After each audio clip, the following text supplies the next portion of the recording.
श्रोतेहो नमस्कार. ऐसी अक्षरे रसिके या कार्यक्रमामध्ये आज आपण ऐकणार आहोत संदेश ढगे यांचा ललितबंध मनाच्या कोवळ्या काचेवरचा पाऊस.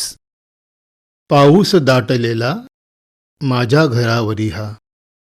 ही सौमित्रची पाऊस ओळ हर पावसाळ्याच्या आधी मनात रुंजी घालते आणि मग झिरपते. ह्या थेंबांनी विणलेल्या नक्षीला कसली आली हो निवृत्ती. ती खऱ्या अर्थाने दरवेळी नव्याने रुजू होते.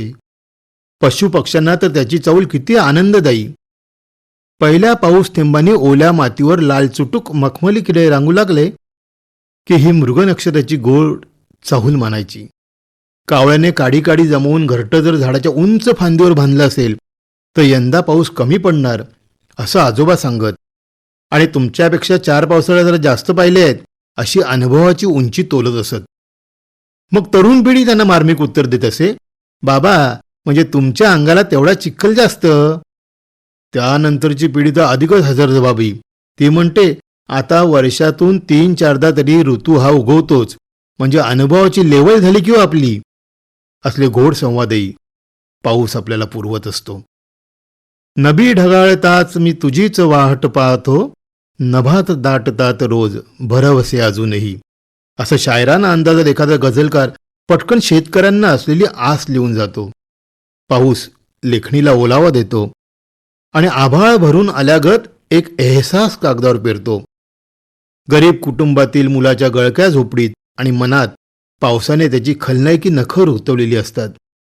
मुळात पाऊस हे कोसळणंच आहे. कवी नायगावकर गमतीने म्हणतात, अहो वर्षातून एकदा तो तुम्हाला एवढ्या उंचावरून भेटायला येतो आणि तुम्ही काळ्या छत्र्या उघडून त्याचा निषेध करता. प्रत्येक प्रहरात त्याचं रूपडं वेगळं असतं.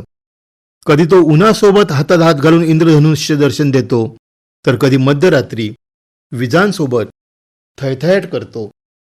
आपल्या दृष्टीत अखंड हिरवाई नांदत ठेवण्याचं काम मात्र तो प्रामाणिकपणे करतो. या वर्षीचे ओंझळभर थेंब फिक्स्ड डिपॉझिटमध्ये ठेवू असं नाही करता येत आपल्याला. त्याला जागच्या जागी सोबतीने अनुभवावा लागतो.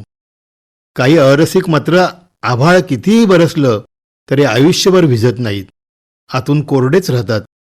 मग त्यांना रसिकत्वाचे मोड तरी कुठून येणार. पाऊस म्हणजे सोसलेल्या उन्हाळ्यावरचा उतारा. पाऊस म्हणजे आषाढ अभिषेकाच्या शतधारा. मला वाटतं आधी तुमचं मन रितं हवं, तेव्हाच तुम्हाला ओसंडून जाणारा अनुभव मिळेल. पाऊस कधी शब्द देऊन कधी चाल देऊन मौनाला बोलकं करतो. तो स्वतःच एक कलाकार आहे. कलेला आकार देतो तो कलाकार. कोवळ्या प्रेमाला बहर येतानाचा पाऊस कवी अरुण म्हात्रेंनी वेगळाच टिपलाय.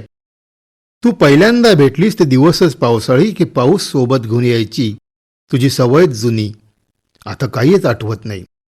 इतकं मात्र लख्ख जाणवतंय की कुठून तरी वीज कोसळली आणि पागोळ्याशी खेळण्याचं माझं वय जळून खाक झालं. आहे की नाही गंमत. फिरून फिरून आपण ऐशी अक्षरांपाशी थबकतो. कुठून तरी खरंच वीज कोसळते आणि प्रियजनांच्या परतीची वाट दुस्तर करून टाकते. काहीही असो, थेंब वेचता येणं आणि थेंब वाचता येणं हे ज्यांना कळलंय ते या हिरव्या ऋतूमध्ये गुलाबी झाल्याशिवाय थोडेच राहणार आहेत. मनाच्या कोवळ्या काचेवरचा पाऊस. संदेश ढगे यांचा ललितबंध आत्ताच आपण ऐकला ऐसी अक्षरे रसिके या कार्यक्रमामध्ये. या कार्यक्रमाला निर्मिती सहाय्य केलं होतं पूर्वा राणे यांनी आणि सादरकर्त्या होत्या ज्योत्स्ना केतकर. आणि याचबरोबर आजचा कार्यक्रम संपला. पुन्हा भेटूया उद्याच्या भागात. नमस्कार.